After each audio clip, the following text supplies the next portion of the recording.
Hello, my name is Moira Fall, and I am the Executive Director of NORRAG. And I'm thrilled to introduce this short video of opening remarks from Ambassador Aurora Diaz-Rato Revuelta, who is the permanent representative of Spain to the United Nations Office at Geneva. Buenos días. Permítanme que comience mi intervención agradeciendo la invitación para participar en este interesante y justificado evento paralelo sobre la educación de las niñas. Es un placer hablar de este tema que presenta tantos desafíos aún a día de hoy. Ya el artículo 26 de la Declaración Universal de los Derechos Humanos, aprobada por la Asamblea General en 1948, consagraba el derecho a la educación como un derecho humano. Desde entonces, mucho camino se ha recorrido, pero queda mucho por hacer, especialmente cuando se habla de mujeres y niñas. Voy a centrarme en la experiencia del caso que mejor conozco, que es el de mi país. El derecho a la educación está recogido en el artículo 27 de nuestra Constitución del 78 y debe ser interpretado teniendo en mente el artículo 14, que establece la igualdad entre todos los españoles. No voy a detenerme en referencias legales, porque considero más interesante articular cómo desarrolla España el derecho a la educación en sus políticas. Comenzando por lo más reciente, España adoptó en 2021 una política exterior feminista que permea toda la acción exterior del Estado y que añade una obligación de comportamiento para todas las unidades de la Administración a la hora de aplicar un enfoque de género. Desde esta óptica, trabajamos para lograr la igualdad de género tanto internamente como hacia el exterior.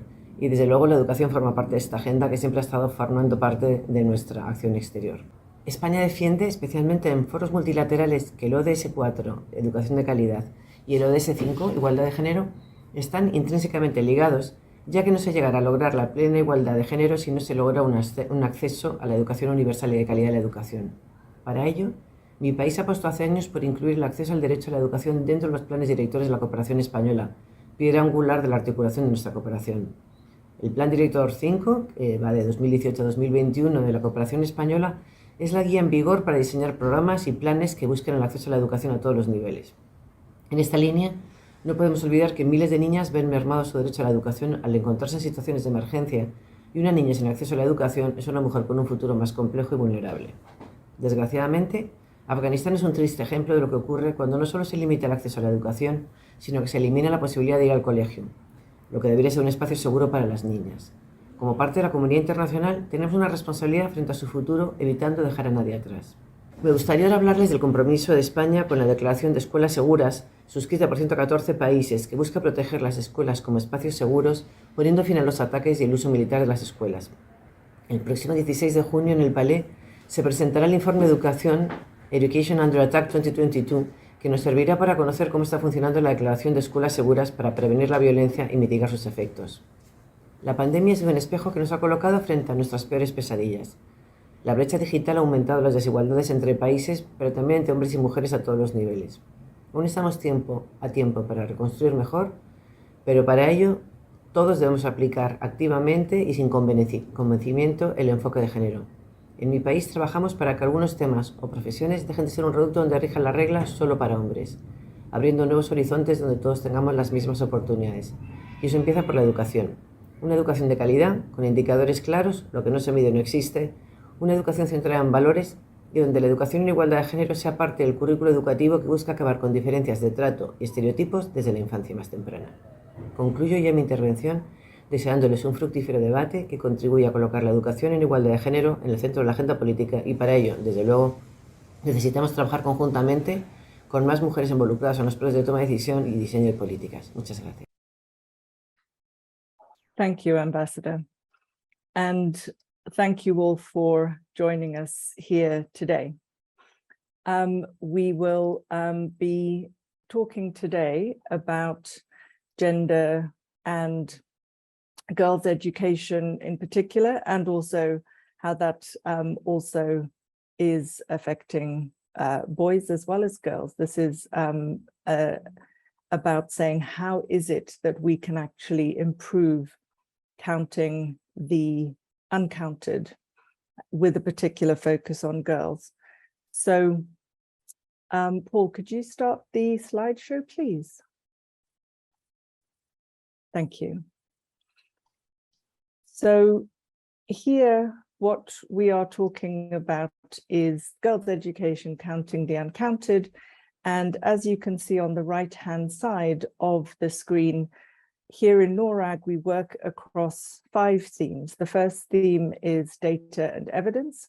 The second, education and the SDGs. And this event today also falls under that, with gender equality being SDG 5 and obviously SDG 10 being looking at inequalities across the board, and also innovations and disruption, which is where our KIX Europe Asia Pacific project sits, and we're very proud to co-organize this event with the KIX EAP Hub and also with the Gender Center at the Graduate Institute. Our fourth theme is private sector approaches, and then we have a theme which is focusing on our network. We have a network of 5,300 members, and at the end of the presentations today, I'll say a little more about that. So NORRAG's work really focuses on how it is that we can support others to improve access, quality, and equity in education, holding at the core this idea of leaving no one behind. And here today talking about equity, focusing here on gendered power relations and how those are reflected in institutions and structures. And here, when we're talking about counting the uncounted, how it is that it is also reflected in data regimes. There have been gains in girls' education, we know this, but we're also very aware that those gains have not yet been enough, number one. Number two, those gains have been eroded during the COVID pandemic, that the school closures, particularly in the past 2 years.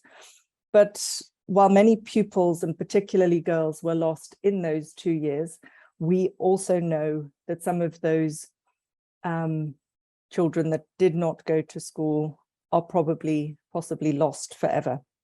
And also adult women are losing out in this as well, professionally. So with that background, we're absolutely thrilled to have this panel today to explore how girls go missing in current global education data regimes and how existing research-based frameworks are being deployed to improve this situation. And our speakers today will take us from that foundational research all the way through to some really exciting developments in practice. And now I'll hand over to José Luis Canellas, who's going to be leading us through and moderating this event for us. Thank you, José Luis. Thank you so much, Maura, and greetings to all participants today. This webinar that is also part of our KIX EAP webinar series, constituting its 14th webinar. So KIX EAP is short for Knowledge and Innovation Exchange, Europe Asia Pacific Hub. Our hub is part of the Knowledge Innovation Exchange Initiative, which is a joint endeavor with the Global Partnership for Education and the International Development Research Center in Canada. The hub is hosted, as Maura said, by NORRAG and is led by our director, Professor Gitter Stana-Ramsey. We are providing opportunities for national experts based in government, civil society, and academia in 21 partner countries of the Europe-Asia-Pacific region to learn and exchange on thematic priorities.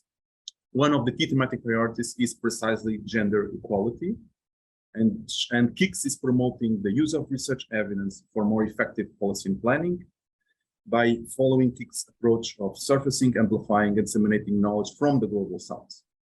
So today's webinar is exactly an opportunity for us all to exchange and learn more about the complexities of promoting gender equality in and through education.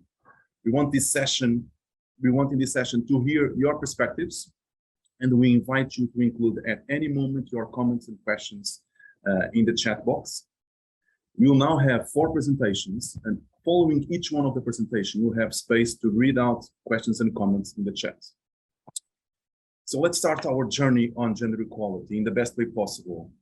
And as a UCL alumni myself, it is my pleasure to give the floor to Elena Halter, Professor of Education and International Development and co-director of the Center for Education and International Development at UCL, at University College London Institute of Education, who will share about what gets measured counts a review of the Accountability for Gender Equality in Education project.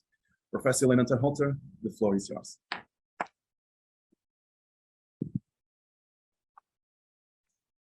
Thanks very much for the opportunity to present the work of the AGI project, Accountability for Gender Equality in Education.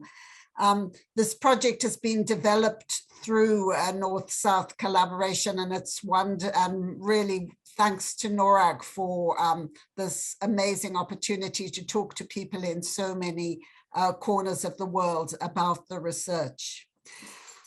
If we go to the next slide, the starting point for the AGI project was how to understand the problem of gender inequalities in education and an approach to change.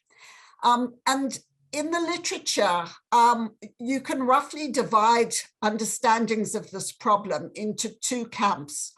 On the one side, there is a literature that suggests gender inequalities in education is a complex problem, but can be addressed and monitored through a simple intervention. It's a bit, putting girls in school is a bit like a vaccination against poverty or climate change or pandemics.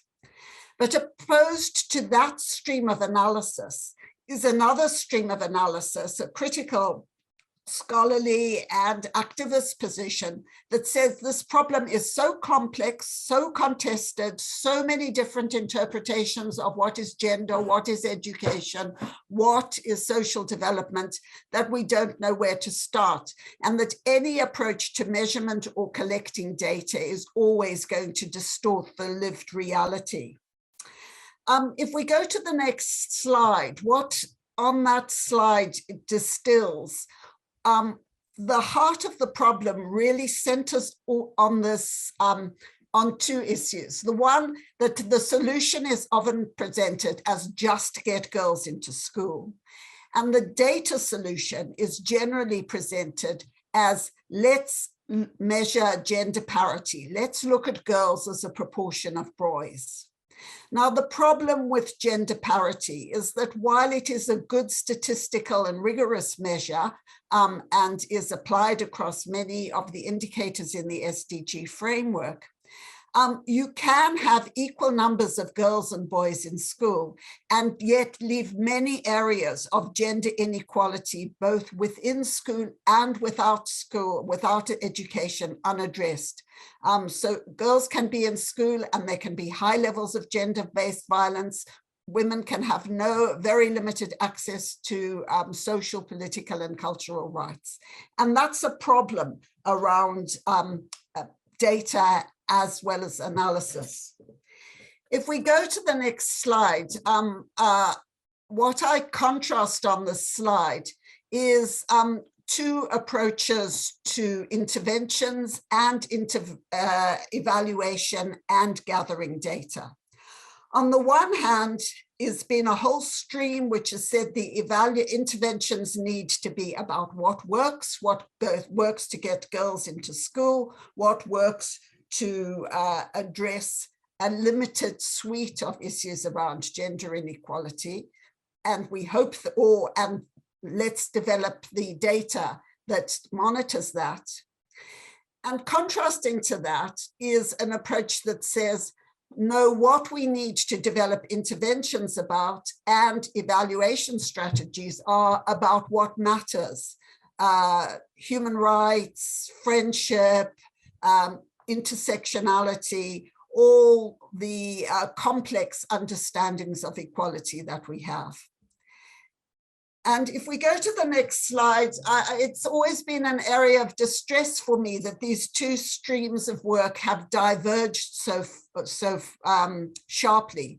Because if something matters to you, and human rights matters to me a lot, gender equality, intersectionality are all things that matter to me, I need to know how to make them work.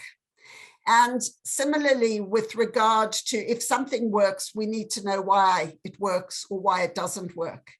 And so I've tried to develop this position that I call what connects, and think about the politics of what connects and how we could draw on research and discussion to stabilize particular meanings of gender inequalities, equalities, and intersectionality, and use measurement for that process, acknowledging both its strengths and weaknesses. So that's the origins of the AGI project. And if we go to the next slide, I will, what the slide suggests is selected sites for looking at gender. And it distinguishes between needing to look at gender both as an individual site of freedoms and agency for gender and intersection equality in and through education, the social relationships which form gender inequalities and equalities, the institutional processes and processes associated with resource allocation, and discourses that formulate those processes. So it's a nested set of relationships that need to be understood, monitored, and evaluated, and for which we need to prioritize identifying data. If we go to the next slide, what it sets out is how the AGI project has sought to draw on a multiplicity of information sources, not just those associated with education. And on the next slide, you see the range of discussions and groups that have been drawn into a scholarly and practitioner and policy set of discussions, building on work that's already been done using the capability approach and the human development paradigm to build an indicator framework. On the next slide, are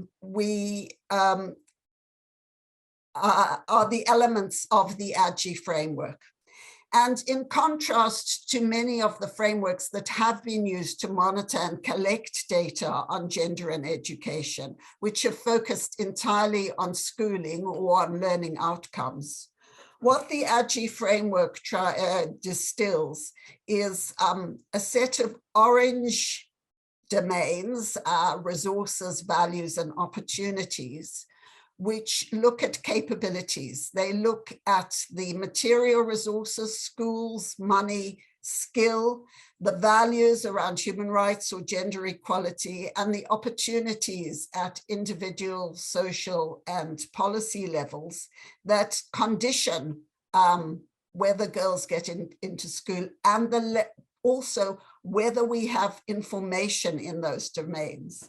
And then the framework also is seeking to identify indicators in the blue areas, which, using the technical language of the capability approach, is about functionings, what's already achieved, participation in education, knowledge, understanding, skills, and outcomes. And in the spirit of what connects, the AGI framework stresses that we need to monitor in all these areas, and we need to identify the data we have at cross-national and national and local levels in these areas, and the data we still need to collect and prioritize. If we go to the next slide, what's distilled on this slide is the phases of work on the AGI project, which has been nearly 8 years of development of discussions, starting with the discussions around the successor framework to the MDGs, and working with many national, cross-national, and local organizations and gender activists, and with the specific partnerships in South Africa and Malawi.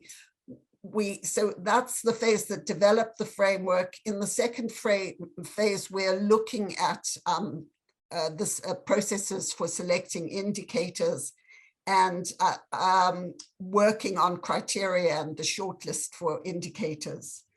So if we go to the next phase slide, It shows how the AGI framework is sitting alongside a range of initiatives, international and national and local, to think about data and to think about gender equality and to think about this in holistic ways. And we're drawing on this kind of combined level of enthusiasm, interest, and scholarly expertise. On the next slide, you see the ways in which we think the AGI framework can be adapted. And we're currently in discussion about 5 strands of this work. The first is international cross-country comparison and looking at internationally standardized metrics and sources of data on gender equality and education, using a set of common indicators and identifying where data is missing. And the most data that's missing seems to be around areas of resources, particularly financial resources, and areas around values. A second strand of what— Okay, you have 2 more minutes. Sorry to interrupt. Go ahead, please. Go ahead. Thanks. Well, if we just go back 1 more slide, just to stress the other levels of the work are both international, national, project level for work with mobile or displaced populations, and for diagnostic or monitoring or evaluation work in neighborhoods at school level. So if we go to the next slide, just to stress that we see AGI as a collaboration across many constituencies, making gender equality in and through education count. And the last slide is just about our website and where you can contact us. Thanks, Jose Luis. Thank you, Professor Lanzapolo, and thank you for providing us this overview of this exciting project that you have, that is seeing how we can really understand better gender equality that goes beyond gender parity. We have 1 comment from the chat that I want. It's not a question, it's a comment. It comes from Bahir Mahmadi. He's a university professor in Algeria, and he comments that school dropouts was before the pandemic that contributed to the real dropout of students. So the actual causes of school dropout must be solved. So he's making a comment around that school dropout was already an issue even before the pandemic. And if you can develop that a little bit more. Of course, the pandemic exacerbated, but if you can develop a bit more as the causes for school dropout were already there and how this connects with gender. Yeah, we've been working on a theory of change associated with the AGI project. And one of the things we're wanting to indicate and use data to be able to chart is places where gender inequality gets worse. And that example of school dropout through the pandemic is the same. Areas where gender inequality just remains the same, girls go into school, but we don't address the major sources of inequality, and a gender transformative process where the institutional bases of inequality are addressed and changed. And we need data to be able to sort all those 3 different things, because at the moment, the data we have is so partial that we can't see those processes and disentangle them. Thanks, Jose Luis. So, thank you, Professor Lanzapolo. We have one more comment now that I will read because we have a couple of more minutes. It comes from Caroline Dyer, where she says that it will be really important to take Elaine's understandings into the new enthusiasm for digital learning for remote populations, not just assume tech can fix it for everyone. So this is a comment around technology, and that technology is not the only solution, but give the floor to you, please. Excuse me, Luis, we don't hear Russian interpretation. Victoria, okay. Could you start interpreting, please? Thank you. Thanks, Caroline, for that comment. And I think it's correct because a lot of the data we have on the use of tech during the pandemic shows how the existing gender inequalities just played out in access to technology, access to mobile phones. So in this example where you can't, you need to use data to identify the problem and then work on the solution and the institutions around what are the costs, what are the discourses around having technology, why are they so excluding of girls, and why isn't that a way that education becomes more inclusive and equitable? That's what we need data for, and then data to push the processes of change. Perfect. Professor Elena Halter, thank you so much. We'll move now to the second presentation. I remember that we'll have still at the end of the webinar, we have a space after the discussions intervention, we'll have a space for open question and exchange. So any questions you have related to Professor Elena Halter's presentation, you can include them also later on. So now we move to our second presentation today. It's a pleasure to introduce Nicole Bella, Senior Education Specialists at UNESCO, who will present Global Framework to Monitor Gender Equality in and through Education. Nicole, the floor is yours.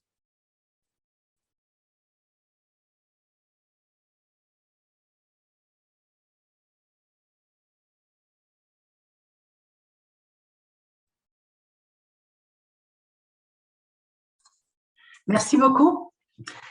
Merci beaucoup, notamment à NORRAG. Thank you very much. Thank you to NORRAG.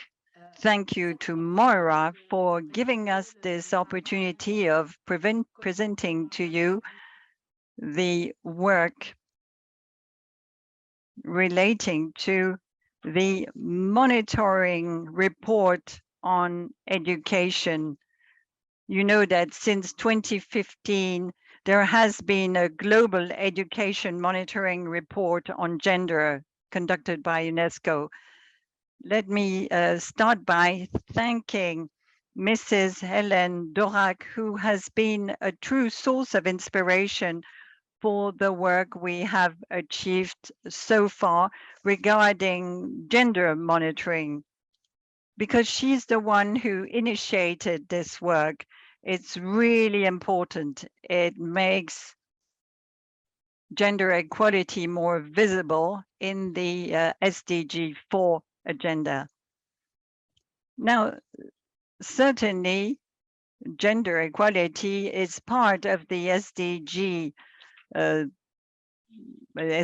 objectives, but of course, there's a lot of disparity between women. Now, certainly, we know that SDG 5 is also trying to help diminish the problems, but no true objective is dedicated to gender equality, even though that issue is mentioned in SDG 4 and 4.A, referring to environment or gender-specific environment, or 4.7, concerning sustainable development and environment. And yet, equality is a general objective within the SDG objective, in particular in SDG 7. In order to develop equality between men and women, gender equality, we need to understand why these disparities are so deeply anchored.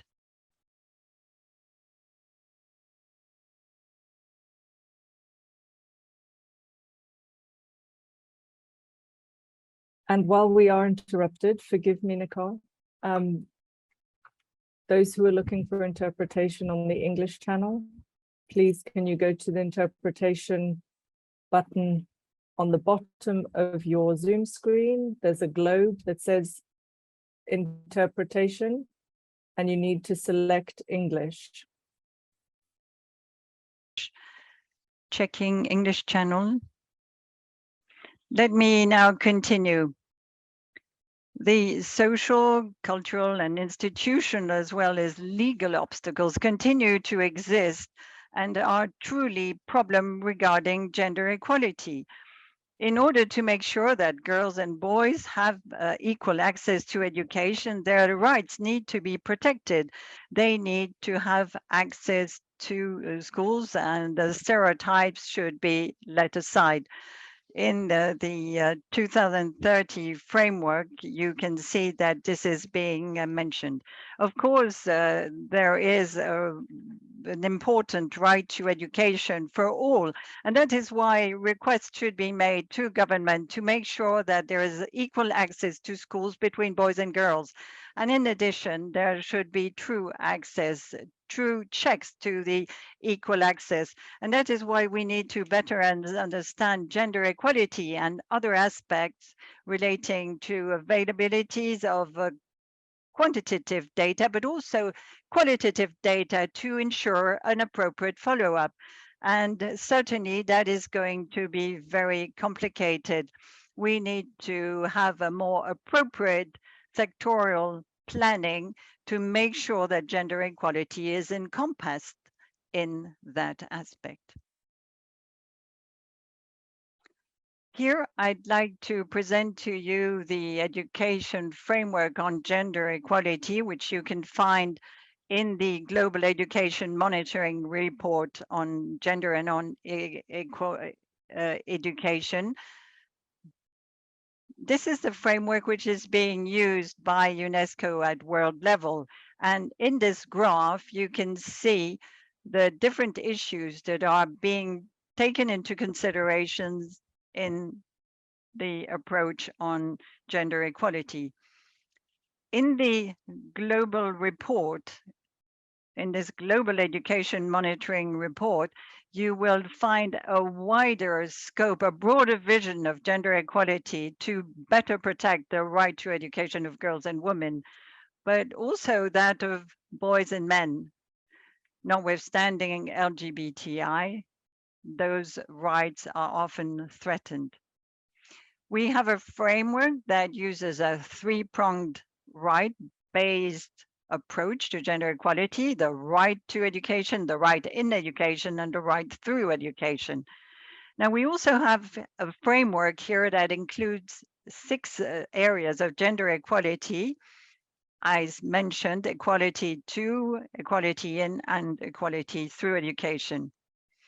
Now, in this graph, you can see that there are education opportunities, and like was said by Ellen, it's important to take into considerations the gender equality amongst boys and girls. You know that gender equality has always been based on an issue concerning opportunities and parity, as we say. Then number 2, gender norms and values. Number 3, institutions. You know that education is part of society at large. And if you work on issues relating to gender equality in the field of education, you have to consider gender equality in the wider scope of the society, of the environment. And there are too many things that penalize women and that impact their access, their real access to education.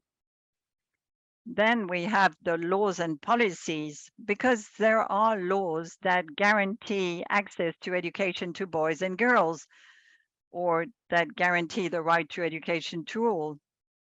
Thus, all these policies will make sure that there is an equal distribution of human resources, but also financial resources. So that's part of the systems, the environment, practices, and resources. And here in this graph, the 6th area relates to outcomes, which is linked to actually the economic and employment opportunities, also linked to education. So what do women have equal opportunities or not? Now in this slide, I wanted to show you how we go about relating to equality, gender equality in those issues which I've just mentioned. On the left, you have once again laws and education policies. Then in the center, you have the different aspects which are covered, and the right column refers to various indicators. We also provide the source of the data that is available, thereby enabling the public at large to have access to this data. Now, this is written in very small print, but it gives you some information concerning the resources in education systems. Are the resources being distributed in a fair way? The issue of the teaching outcomes. Again, we take into consideration the fact that we are dealing with boys and girls of different ages, of different genders. And of course, education access should not be biased, should not actually take any of those aspects into consideration. Here, in this last example of the areas which are included in this framework, we have standards or norms, values, attitudes, and gender-based practices or gender-based attitudes. We consider that access to data need to be considerably improved, and that also encompasses information on values and norms relating to the social and cultural barriers to education faced by girls and boys, as well as by women and men.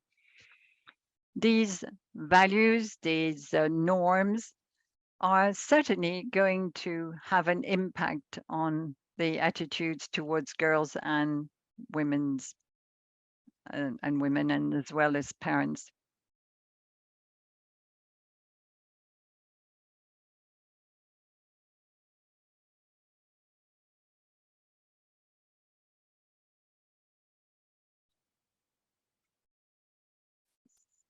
I mentioned the attitudes of parents, but of course, there's also the issue relating to laws and policies. Just to end this report on the gender report, it's really the companion book on with the Global Education Monitoring Report on gender and on education. It's a sort of follow-up report. The gender report has a 2022 issue. The report is to actually improve the debate, especially for those that are left aside.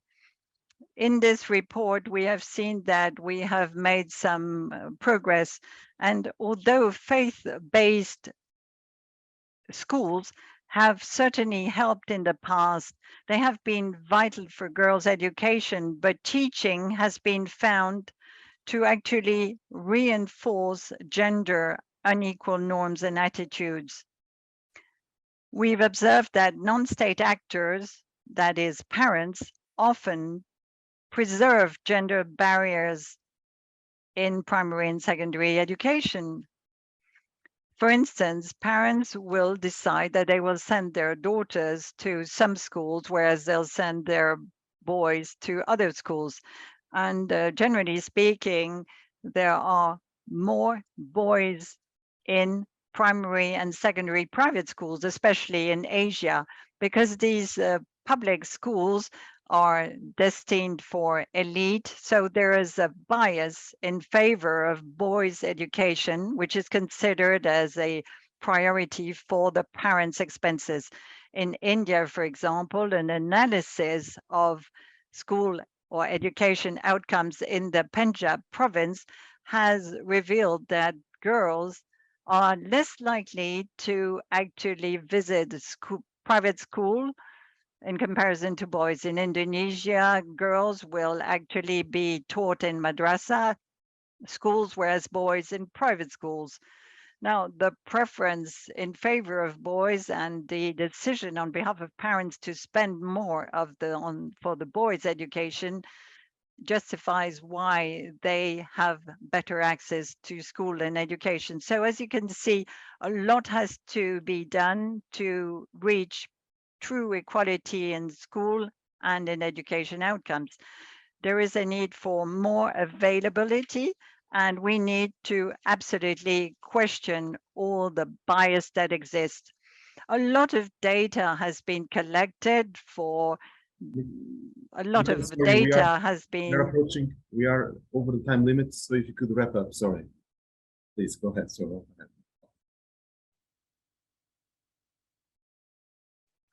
Well, as a matter of fact, I had actually finished my presentation. I just wanted to highlight the fact that there is a lot of information available, but we need to improve our understanding about norms. Thank you very much. Thank you, Nicole. So it's really wonderful to hear a concrete tool that is helping us understand better how deep gender equality goes, the different dimensions. I think it's very important. And we have a couple of questions that reflect these points.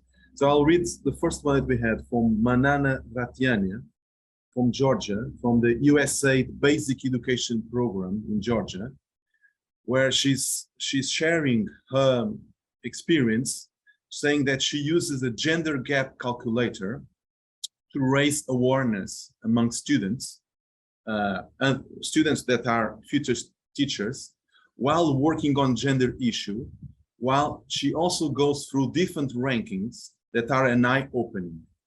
Then, as usual, she says, there are cases and dilemmas to discuss the topic. I think that in my society, when someone wants to complement girls' education, it is said that she has a man's brain. So sorry, this part I really don't understand. But the point here is that she's sharing her experience with concrete tools that she's using. Maybe you could share a little bit how someone like Manana could use the current tool that you have to influence in her work of teaching future teachers. Can you please share how that could be useful as well?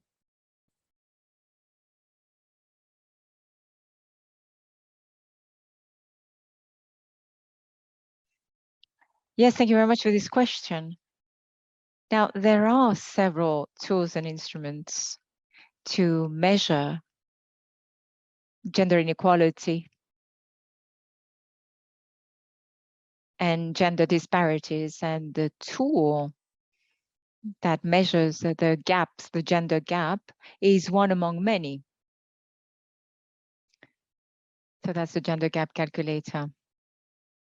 But of course, this is what we're discussing today beyond the quantitative tools.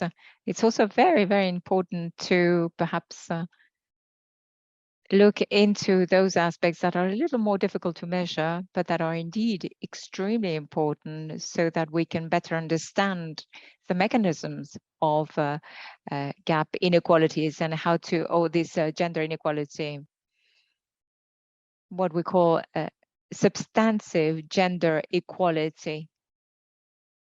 Now, in order to measure that, of course, we need to go beyond the gender equality or equity rather, because that's perhaps like this is the easiest aspect to measure. And it's true that we have to have disaggregated data by gender, which is not always the case, especially when we're talking about intersectionality, as Elaine was mentioning. The fundamental principle at the heart of the Sustainable Development Agenda by 2030 is the need to really focus on all those who are left behind. All those groups that are left behind, those are exactly the groups that are not reflected in the data. So it's imperative when you use a tool such as the one used in Georgia, for instance, it's very important that those tools that are being used also integrate an intersectionality, because not all men, not all boys, not all girls, and not all women have the same experience. Some are really above the average, others are really left behind. So we're really discussing here the right to education. The right to education needs to include each and everyone. Thank you very much. Nicole, thank you so much. Since we had a little bit of a disruption in the beginning with the interpretation, I'll give space for one more question. And this comes from Michel Abassa from Cameroon, IIEP-UNESCO in Cameroon. And he asks a very straightforward question: isn't the training of teachers on gender-based nonviolent communication in schools an avenue to be explored in education systems?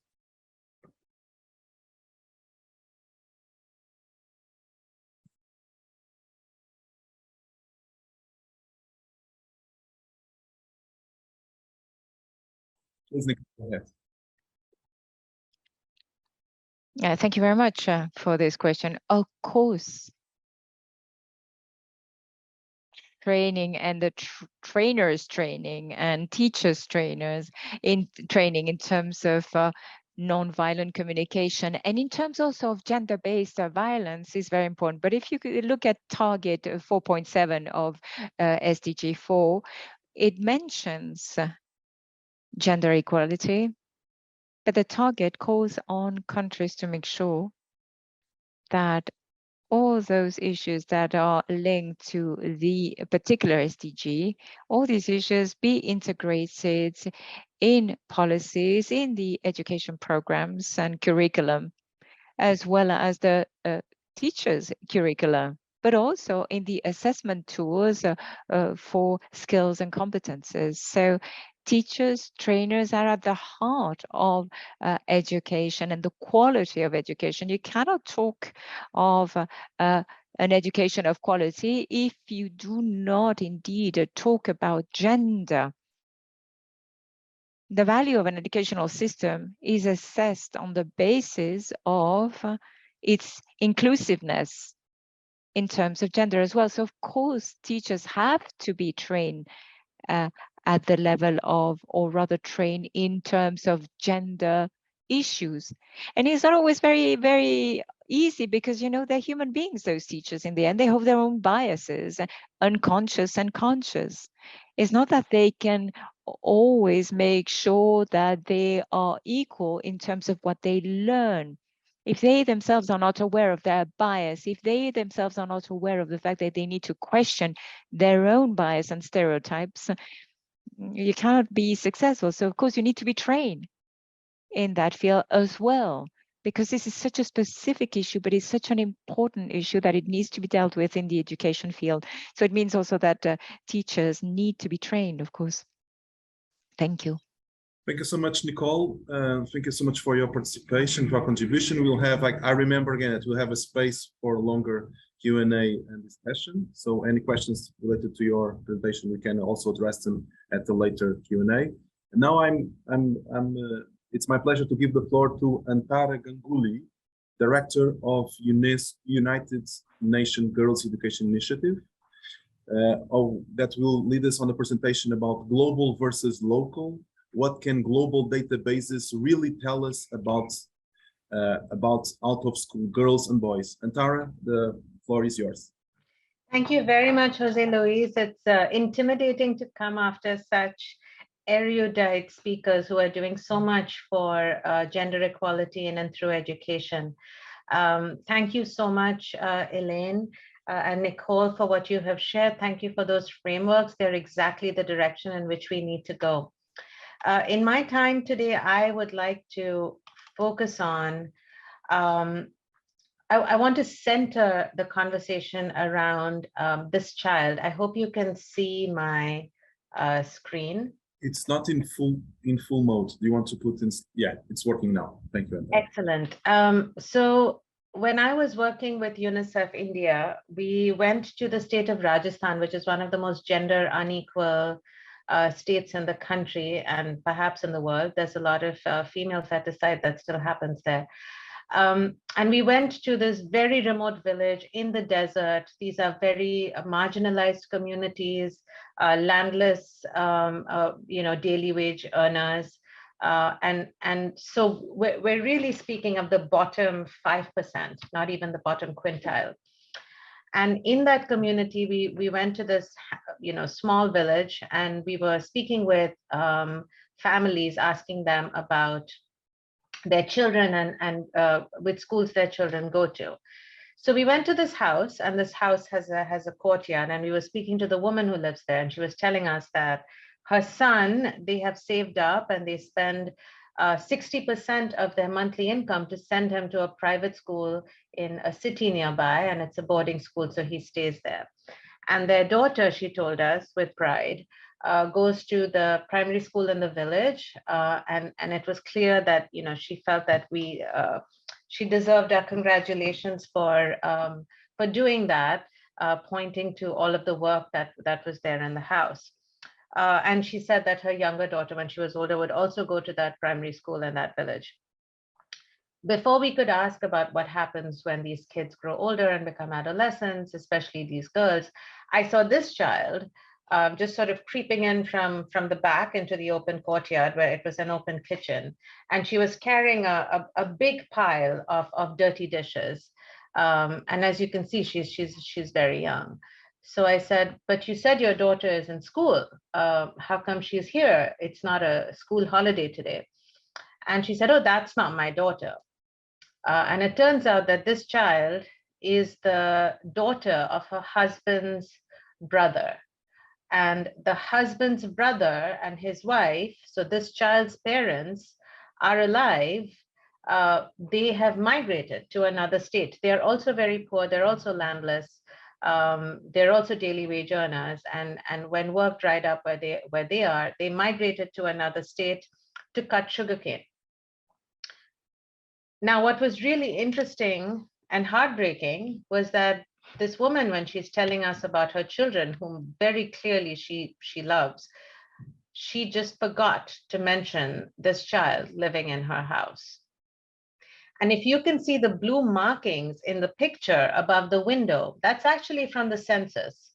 And India has a very rigorous, really universal census. It's one of the most comprehensive in the world, and it truly covers a massive, massive number of people. This census did not pick up this child. Even when we went and spoke to this woman, if we had not seen this child, we would not have known of her existence. So this child is truly invisible. Now, what's interesting is that after we spoke more, we learned that this child has a brother. That brother was taken along by the parents to where they migrated.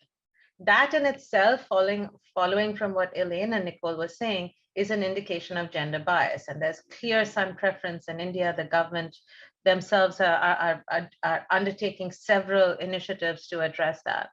So the fact that the parents took the boy with them is an indication of gender bias, but where does that get that boy?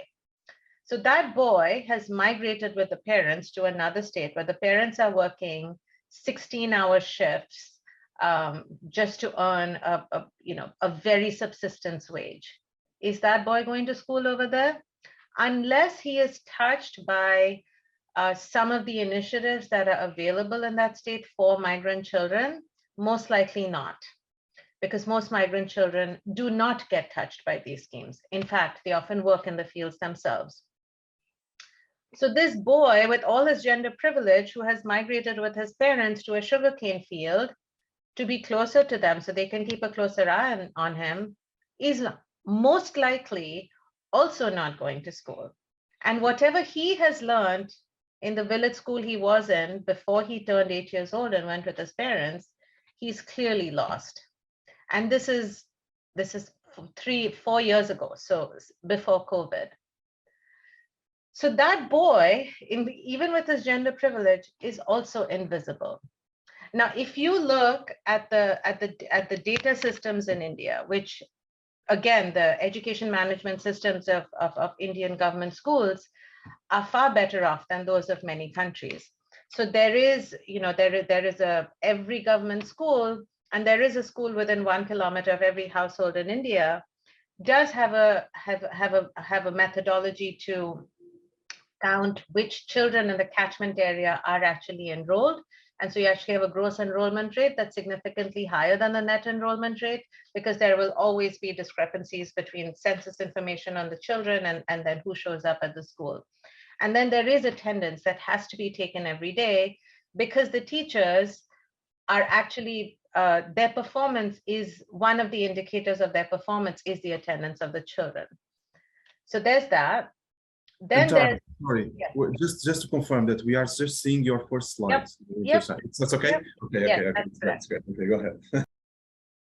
I just wanted to walk you through the education data system and show that at every level, there's no way to capture this invisible child.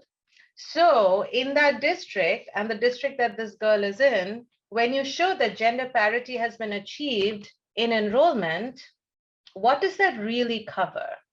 It covers the visible children. It covers the children who have not migrated. And most importantly, it especially doesn't cover girls who are used for household work as free unpaid care work.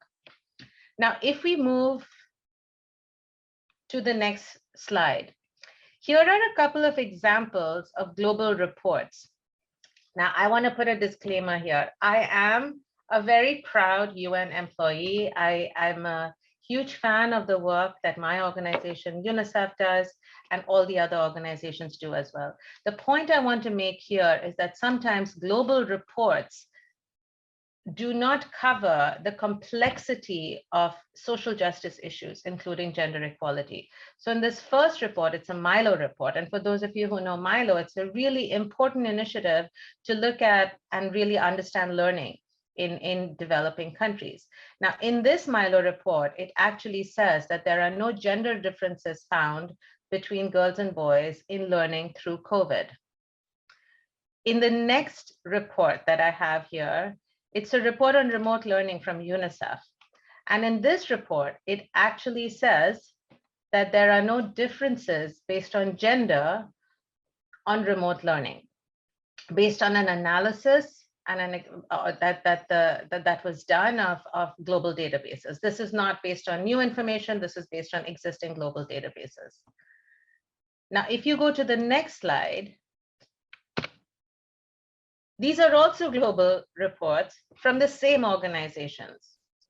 So the first one is a blog by Sylvia, a very dear and respected colleague who heads the UIS, who points out that the information we are seeing on everything to do with the pandemic related to learning is just not, it's not there yet. We don't have that information yet, because countries' EMIS systems, countries' education management systems are still reporting at that point on data from before COVID, because education reports will always be a year behind the date of publication, and also that it's not covering those who were not learning pre-COVID. So if 60% of your country's children were not in school before COVID, and you are covering learning loss through COVID, and you're not even looking at that 60%, you are actually providing a very specific view. And that is the excellent point that UIS is making in this blog. The second report is from UNICEF, and it makes the point that 46% of boys use the internet on their phones compared to 27% of girls. It's an excellent report. I'm just reading out one of the statistics there. And this is in the Asia Pacific region, which is ahead of many other regions in terms of just overall access to smartphones. So how is it that the same organization, that the same intention, that the same mandate can lead to such different ways of expressing information? And there's a third report here, which is an UNGEI report. UNGEI is the organization that I come from, where what we've done is we've looked at existing global databases, and we've extrapolated country-based examples from that. So there are several excellent education reports that have come out through the pandemic and post the pandemic, and some of them actually report that there haven't been gender gaps. But if you actually go through them, here are some of the examples that come out. In Kenya, which by the way is one of the Milo countries where they found no gender gaps in learning, this is a Pop Council report. They found that 16% of girls and 8% of boys did not return to school. In Ghana, they found that national re-enrollment was high at 97%. However, 60% of the dropouts were girls. In Uganda, they found that 18% of grade 12 girls did not return to school compared to 2% of grade 12 boys. That's from Brookings. And on learning, in Pakistan, they found, these are all from UNICEF and UNESCO and World Bank reports. So they're collecting this data, they're seeing this data, they're bringing it up to the global level, but somehow when you come to the headlines, which is what many people read, you miss this national level context and information. And Tara, sorry, so we are a little bit over time, so if you wrap up. So similarly on access to learning, there have been gender gaps reported in these reports as well. So I'll end with this quote from Helen Keller, where she said that the highest result of education is tolerance.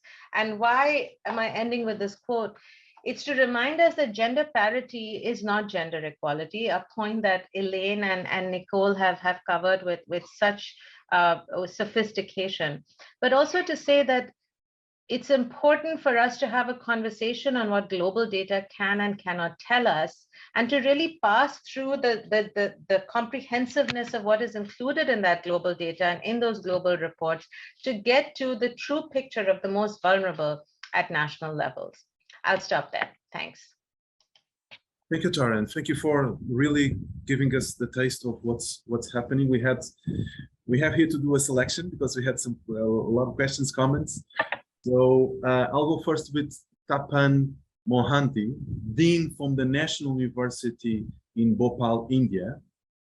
He asks, "Dear Ms. Ganguly, thank you very much for bringing out this perspective.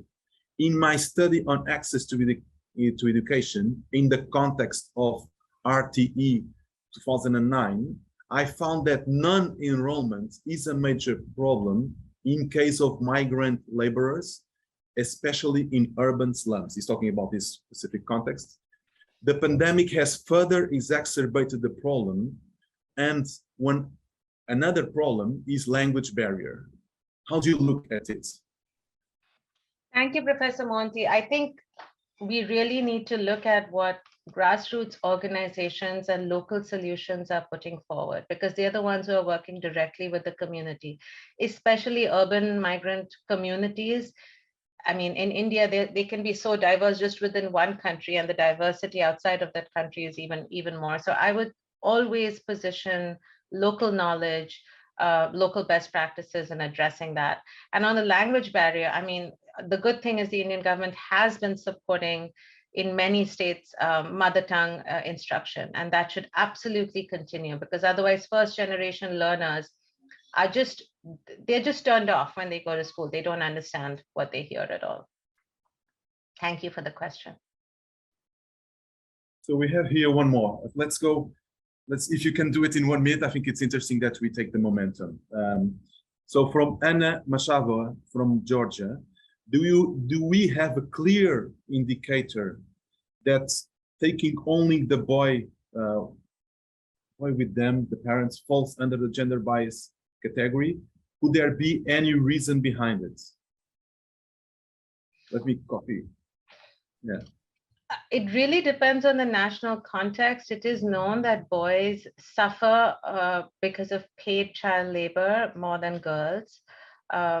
Now, is that a gender bias or a gender discrimination?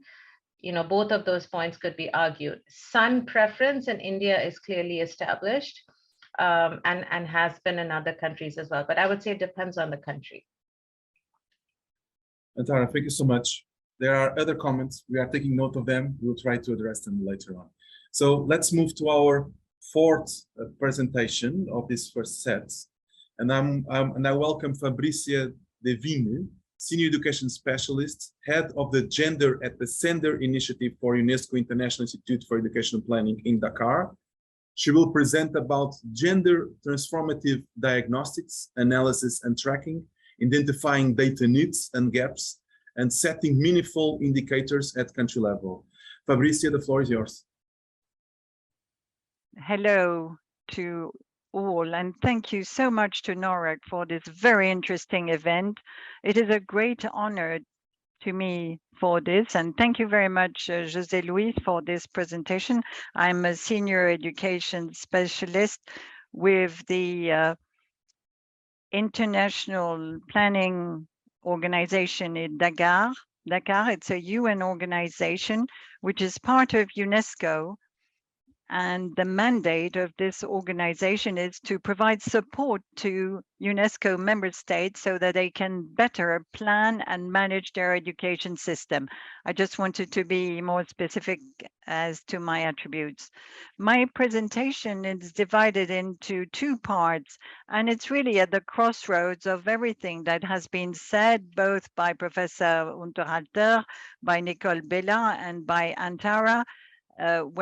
We will talk about the approach via changes in the field of education planning and management. And Nicole mentioned that one should possibly go beyond issues relating to gender equality when one deals with education-related data, especially when referring to education and girls' education. And to come back to what Antaha mentioned, it's important also to take into consideration those different frameworks from a national point of view and take the context into consideration. So as I was saying, my presentation will be in two parts. Firstly, I will take into consideration the IIEP in terms of diagnostic and generally speaking about education, of course. And then I will explain to you how IIEP measures access to education and other data which are relevant at country level. So let us start by considering the IIEP approach to gender responsive education, planning and management. And just to remind you what the IIEP is, the International Institute for Education Planning. It is, as a matter of fact, an institute which is part of UNESCO, i.e. part of the UN. Its mandate is to actually deal with effective planning and management of the education sector with two strategic objectives, which are to support the capacity of member states for effective planning and management of education sector development, also to make available and encourage the use of knowledge on educational planning and management as a global public good. And the priorities are both gender equality and Africa. And the IIEP will actually try and fight gender inequality at overall level in a cross-cutting manner. And we also play an important role in the Gender at the Center initiative. And we work together, and I'm very pleased to meet Antara here. And we work with the ministries for education of 8 different countries, but also with the civil organization society and the donors of G7. And our role is actually to provide some support to these 8 different ministries in those 8 different countries and provide them some insight into how gender equality leadership can be achieved. Now, here in this graph, you see that planning of education is really very cyclical, and the education sector analysis is the starting point. We then manage to develop a plan and implement then the implementation of plan. And Nicole reminded us of the importance of having a sectoral approach concerning education, taking into consideration gender aspects. And this is what we do within the IIEP. then we also gather the information which are the outcome of diagnostic tools or of audits that are conducted by IIEP. And in turn, this will actually feed into the education sector plan, but also into the financial simulation model. So this is really how we progress. We analyze the data, see how essential they are at different steps, and this is how we go about it. Here you can see that IIEP has a three-pronged approach to support governments in the field of education. Of course, we're talking about a gender-sensitive approach, and we try and make sure that there is also a collection of information, of data, the collection of different indicators. All of this is to improve planning. So we're going to work at the sector level. The participatory audits based on gender will be dealt with at a more institutional level. And then you also have at institutional level a sort of cross improvement.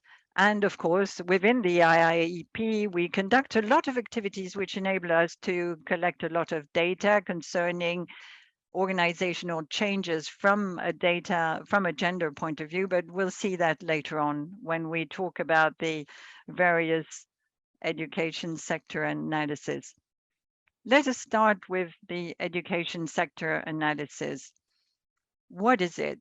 The ESA is an overall examination, an in-depth and holistic examination of the current status of an education system, including the identification of recent trends, progress achieved, outstanding challenges. So we take into consideration various aspects such as the efficiency, we take into consideration gender aspects. All of that is really essential when you want to justify the investment of resources, and we believe more resources relating to gender equality are necessary. All of that is taken into consideration in the education sector analysis. Gender-based analysis are made in two steps. First of all, we take into consideration gender responsive issues. We try to conduct an analysis on the approach. We have a cross-cutting approach. We want to leave no one behind, so that has to be taken into consideration. Education sector analysis means that we also have to deal with gender issues in order to better understand the roots of the phenomena that we observe. And we mention norms and values. Well, we also have other issues to consider, such as school-related gender-based violence. We have to take into consideration textbooks. There are some inequalities in the textbooks. We have to not only have quantitative data, but also qualitative data to better have better insight. IIEP has helped Sierra Leone, for example, to, in the end, improve its education sector. We have, in Sierra Leone, been able to include a dedicated chapter on gender for the first time. It's really important that Sierra Leone has accepted to do that. And based on the analysis, it appears that there are some major disparities between girls' and boys' education exposure and experience, and they don't actually have the same results. So you've got to go beyond these gender disparities, because there's also the issue of education exposure and experience and disparities in terms of equal possibilities. And we've also observed that people coming from different legal or social and economic backgrounds also have problems. we need to take into consideration all those factors, be they structural, economic, social, or legal. It has an impact on the marginalization of children, and this was observed in Sierra Leone. So that is what I wanted to say about the education sector analysis. What about the audit and the participatory gender diagnostic? Well, we base our concept on the work conducted by the ILO.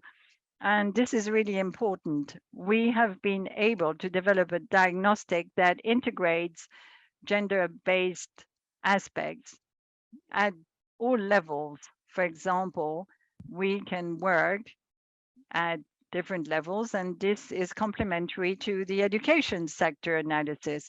For example, we will analyze what's happening in terms of staffing, in terms of organizational culture.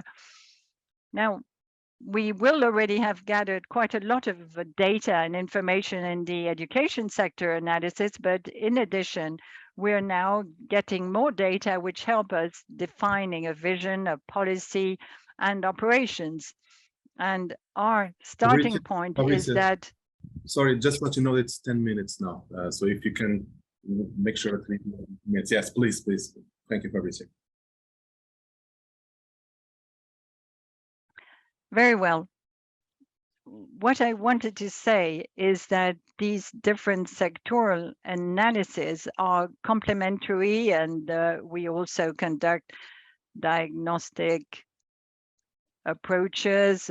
We also work in order to know what may happen after the training has taken place. How is the organizational change coming about? And in our applied knowledge, we do the same.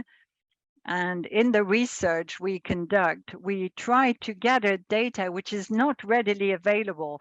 For example, relating to school dropout, girls and boys drop out, whether data concerning female school leadership or gender and skills for work, or relating to education, or what budget the Ministry of Education provides for girls' education, etc.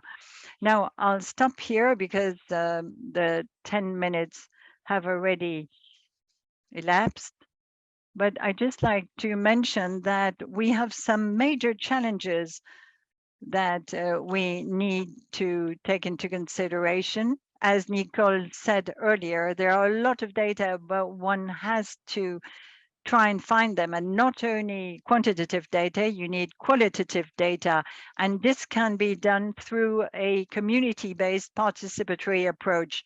So there are still a lot of challenges, but we're on the right way, and I believe that we can actually move on, and I'm very happy to be working on together with NORRAG and have this NORRAG platform and try and give some insight of what is being done concerning gathering of data relating to education of girls. Now, here are some links concerning the IIEP Dakar UNESCO link that will enable you to get more information relating to gender responsive education, and you will find all the information you wish on this by using this link. Thank you.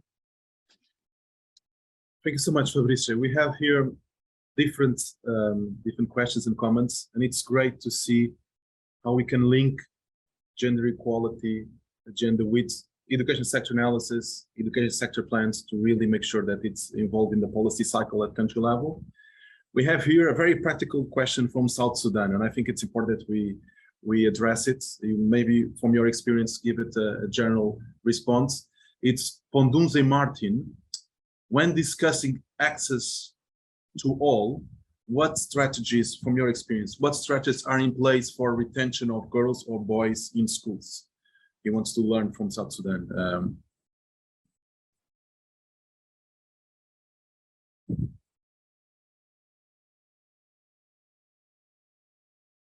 Excellent question. Thank you very much to Fodunse Martin. And this is why I talked about planning and planification very specifically. It's very important from the very beginning, before you start developing policies, when you have it's important to have an assessment of the situation in order for you to choose the better levers and strategies. So it depends on your priorities and the decisions, of course, that governments take.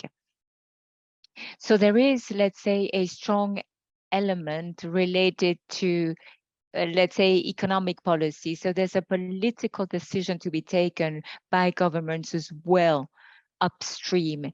In terms of strategies, of course, there is no right or wrong strategy. There is no panacea in a way.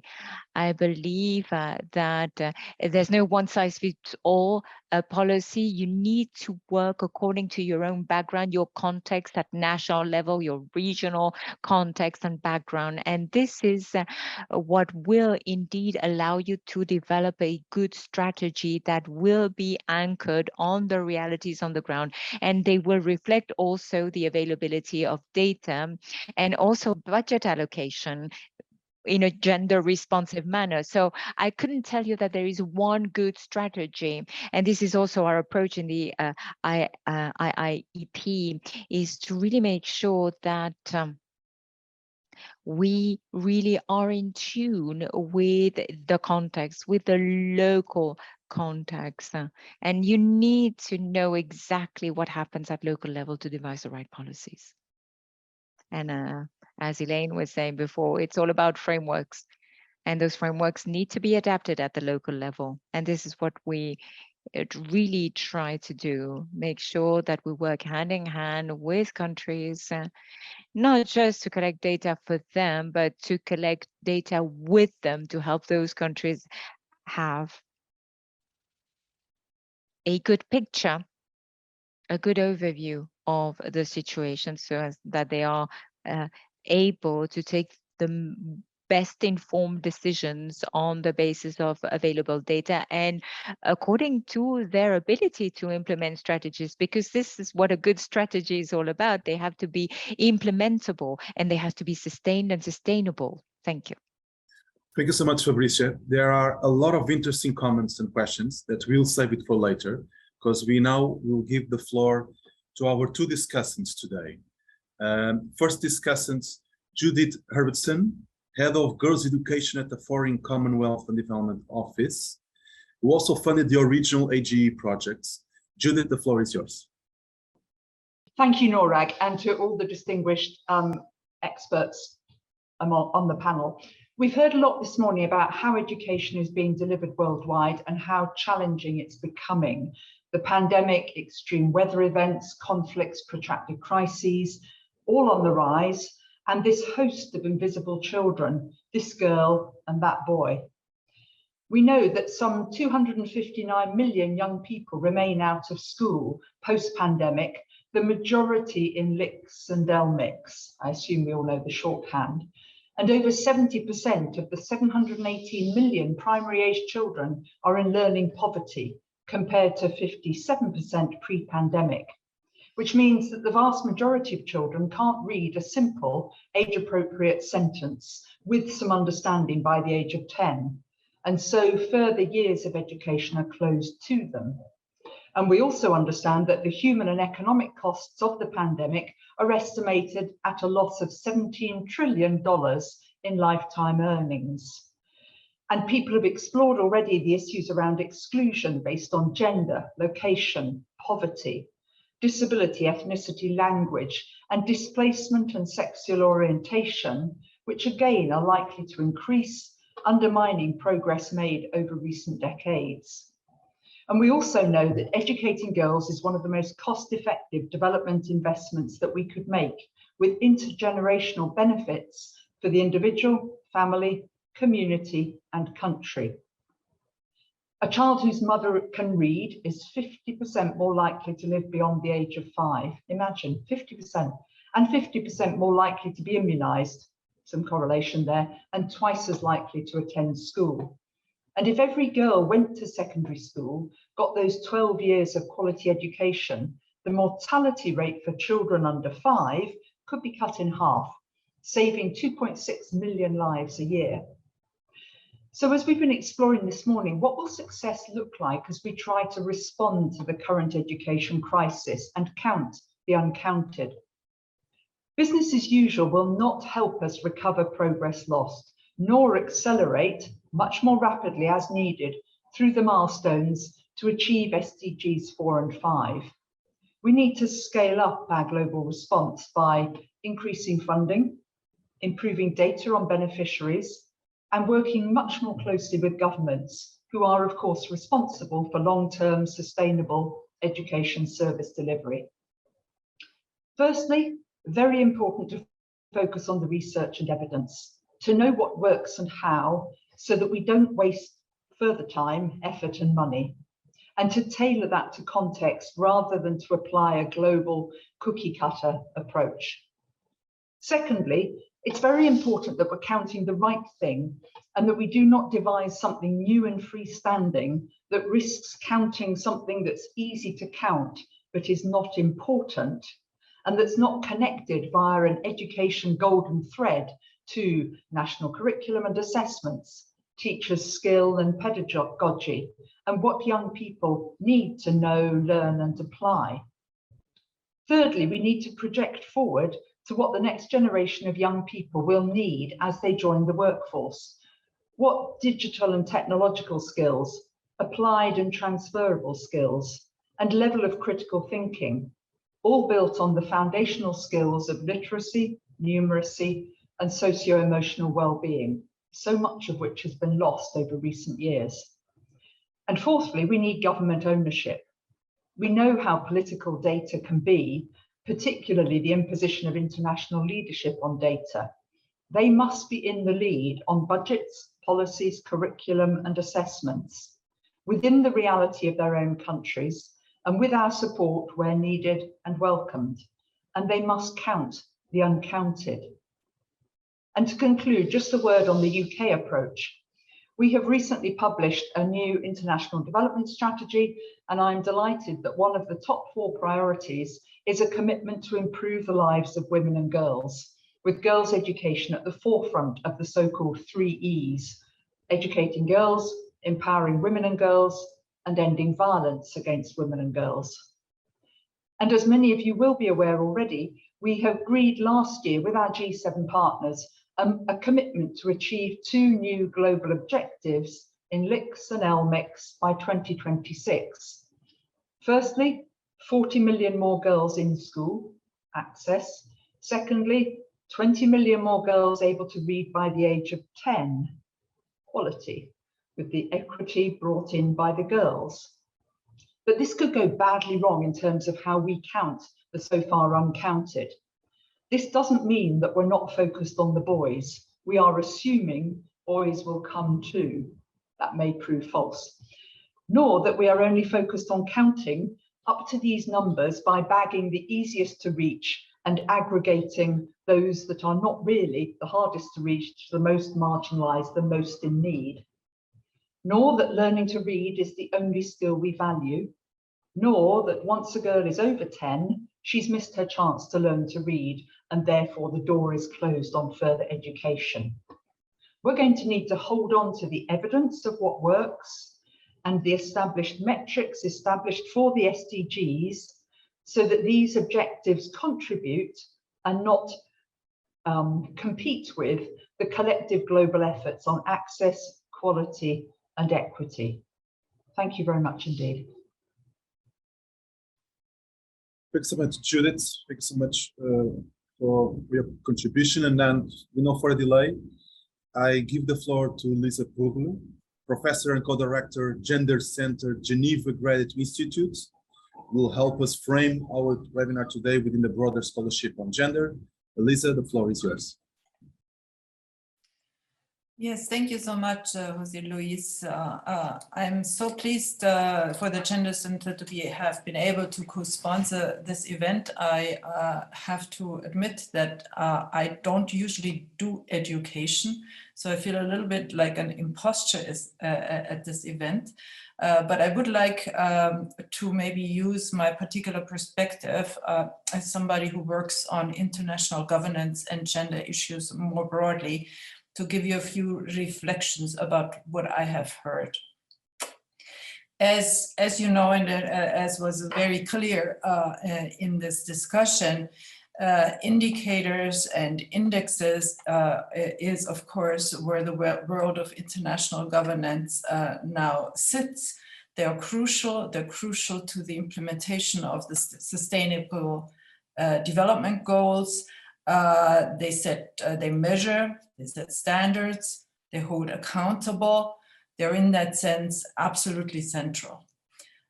But they're also problematic. And this is something I think that has come through these various presentations also quite extensively. They're problematic because of what they do. In addition, they also produce realities. They make things real. They define phenomena.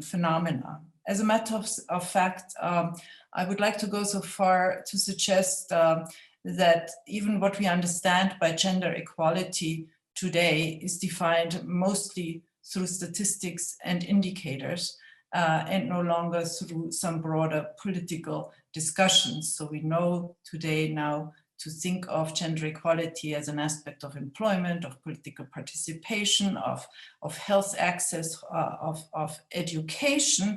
These are things that can be measured. And because they can be measured, we now have indicators of gender equality. Excluding many dimensions, gender-based violence has already been one that has been mentioned, difficult to measure. So as a result, we don't actually, when we think of gender equality in global governance, very often about gender-based violence. Indicators also simplify complex problems. And I think Elaine's presentation on this was very clear. They're based on an implicit theory. Very often they reduce gender equality to parity. Even the notion of gender gaps, in a sense, actually keeps in place this idea of parity in the background. The theory behind it very often is a liberal understanding. Liberal understandings of individuals, women and men, as individuals that somehow have to be brought in balance with each other, very often ignoring, for example, feminized labor or feminized practices, such as, for example, the care economy, ignoring also often gendered structures that obstruct women's participation, for example, in politics. I'm thinking of simple things such as meeting times, all the way to more complex things such as the first past the post electoral system, which we know keeps women out of politics. Indicators also guide policies, and when indicators therefore are narrow and not complex, they actually narrow interventions. So we have, for example, this strong focus on creating jobs and employment for women, often without regard for the quality of the kind of employment that is being generated, or for thinking about who does the reproductive labor when women go into the labor market. There's with indicators also, I would suggest, a democracy problem. Indicators tend to validate the knowledge of technocrats, of those people who create these indicators. Very often there are economists that are in the driving seat there, together with their measuring techniques, and they're very often quantitative. Statistics is something that also has been criticized in these presentations. I have found listening to you really energizing. The AGI framework, the various proposals that have come through, what Antara is talking about, what Fabricia was talking about, the approaches seem to push beyond this. They seem to push beyond parity. They're very explicit, and I find this very refreshing. They're explicit about the theory behind the indicators. In particular, the AGI framework is very, very explicit about what the theory is. They embrace complexity. And I think maybe what is the most important insight for me about what I've heard is that you've made participation a part of the development of indicators, and I would push that even further, that you maybe have made it part of the implementation of the policies that result from the indicators. And so I'd like actually to close my remarks with a question and with a challenge. And the question and challenge is, should we not think of processes in addition to outcomes, and more extensively, should we actually go beyond thinking of processes and outcomes in some way as separate things? There is some interesting literature that shows how participatory discussions of indicators and of data, the kind of data that should be collected, actually helps to localize them in discussions about the measurements of the SDGs, for example. There is some interesting stories that are being told in the literature about how people really are redefining what the indicators should be, developing understandings of what is desirable locally. In processes like that, it seems to me that the development of indicators becomes democratized, but it also ends up shaping the phenomenon, so that gender equality maybe no longer is defined by the dimensions that the economists and the data are giving us, but that it also becomes something that maybe means different things in different contexts. This is pushing the envelope. We may sometimes not be comfortable with what the outcomes are of those kinds of definitions, because let's face it, there is politics and patriarchy at the local level as well.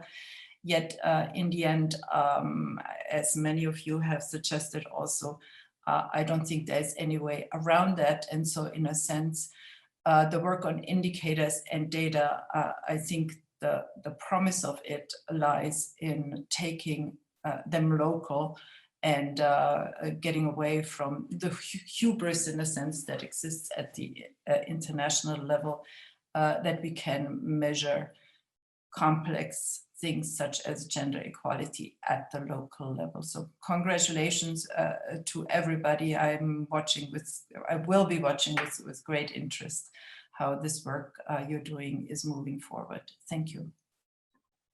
Thank you very much as well, Lisa, and for raising again now interesting questions for the discussion that will follow. And I will introduce Marina Girofote, NORRAG Program Coordinator and KIX EAP Male Lead, to lead us into this final Q&A and discussion. Marina, please.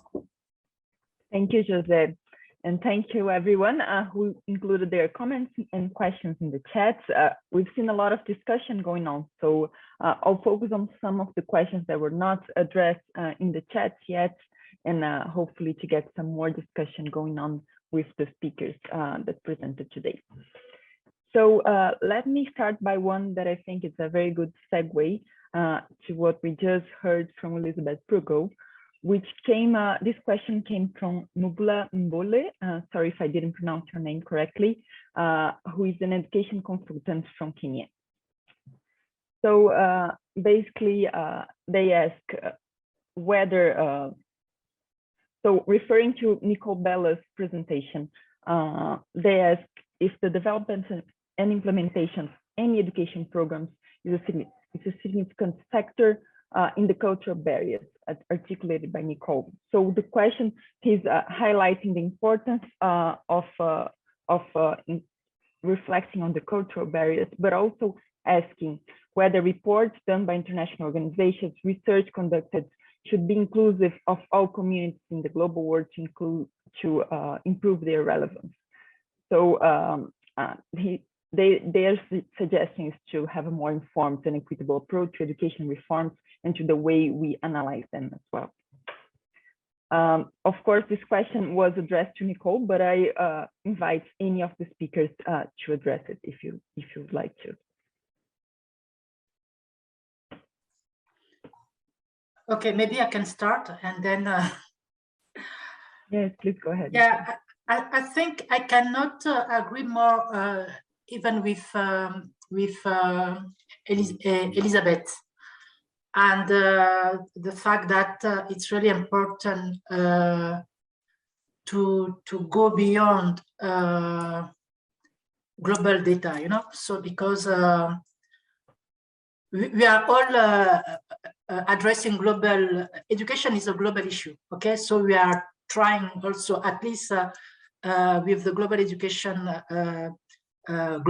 education monitoring report, the task is really to monitor progress at the global level, but not to stop at this level, but also to go at the regional and country level.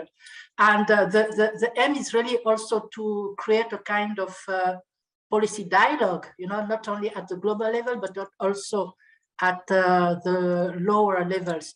But this really means that in a publication like the global report, it's really also important to have a publication that reflects what is going on the ground. So this is also what we are trying to do. You know, we are of course using data produced by global organizations like the UNESCO Institute for Statistics, UNICEF, and World Bank, OECD. But we are also working with because you know the report is an evidence-based, and we are using a lot of evidence from research. But also we are commissioning country case studies, because this is also really the way for us to grasp context knowledge and what is really going on at the local level. So it's not that easy, because you know, we don't. It's always difficult to have a report that highlight all what is taking place in all countries, but we're trying really to have it reflect what is going on in region, and also through these case studies. So we try to do our best. And also when we are launching report and also organizing launches, national and regional launches, this is also where we trying to capture, you know, country one experience, and also to have that also enrich our one analysis and report. So this is really how we're trying to go about trying to capture context realities. Thank you. Thank you, Nicole. Fabricia, would you like to go next?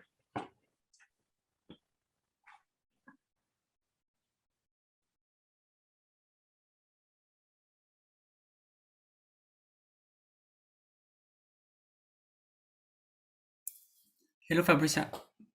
Hello, Fabricia. Are you in the French channel? Sorry to interrupt you, Fabricia. Which channel she is in? Sorry, Fabricia. Can you hear us? Sorry to interrupt you.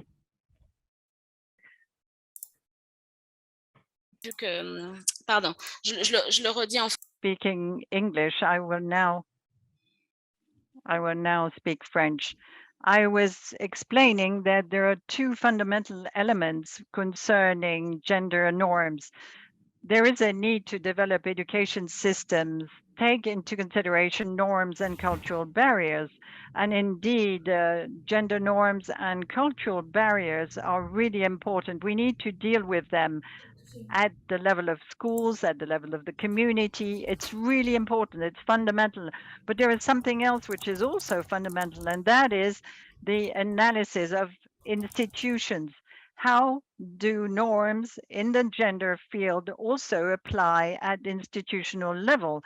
Because my starting point, my hypothesis is that if you want to have programs and strategies that are gender inclusive, you need to question what is going on within a given institutions. In other words, make sure you know what's happening in your own background.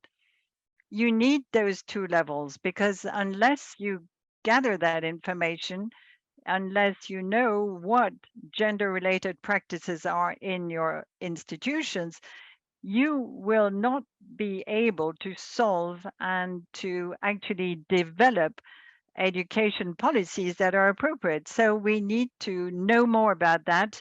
And I'd like to say that so far we have gathered very few data on this, and we have also led very few actions at the level of the institutions, not only at the central level, also decentralized level. Thank you.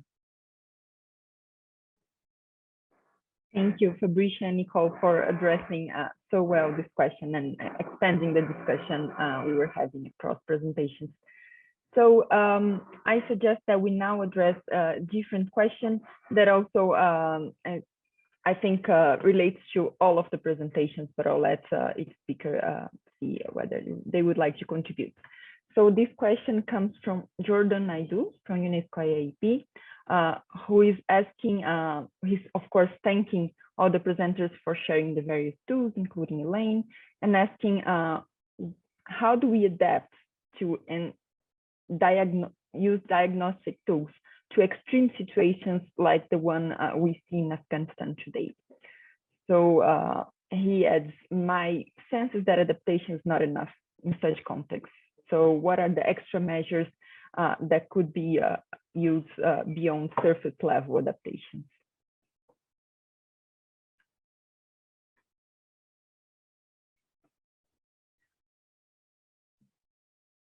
Maybe Elaine, would you like to start with that one? I'll try, but it's going on to onto new grounds, and thanks, Jordan, for the challenging question. I think one of the issues that exploded into our world during the pandemic, although it had hung around for a long time, but it hadn't really been named, is that there are actually two parallel processes going on globally. And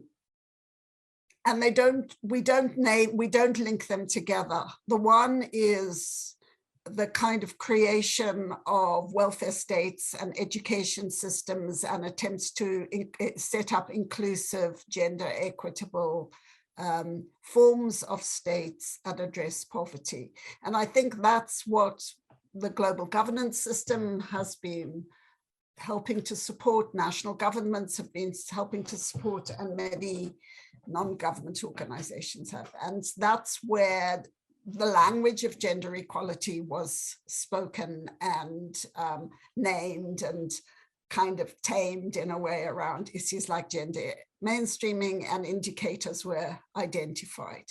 And but there's a whole other stream, if you want, that is also a feature of the kind of post-World War II world. It's the world of colonialism. It's the world of the most vicious extraction, the most terrible wars around race, the most appalling exploitation of people. And our attempts to deal with this have been much, much frailer. Language to describe it, the indicators to tame it. And what we saw in Afghanistan, and I think we continue to see in these terrible conflicts and are part of, is that we don't see the two things connect. I mean, the income that is taxed or not taxed that goes into building up education systems, some of that comes from appalling extractive economies and so on. And I guess if we are to prepare ourselves, which I think we have to, for the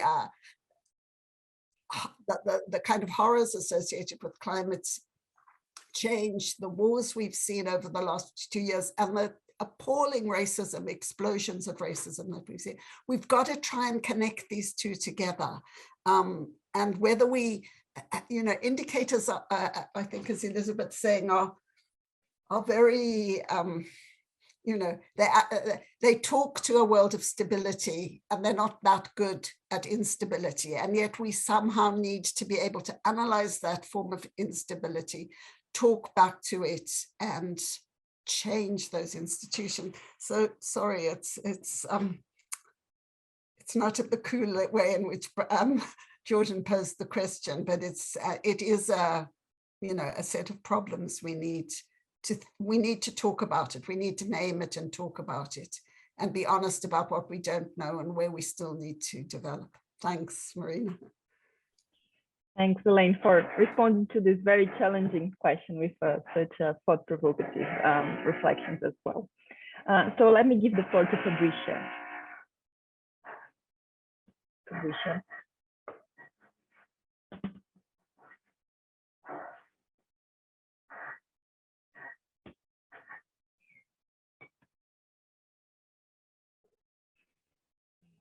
Please come on. Yes, terribly sorry. Let me add a few words about diagnostic.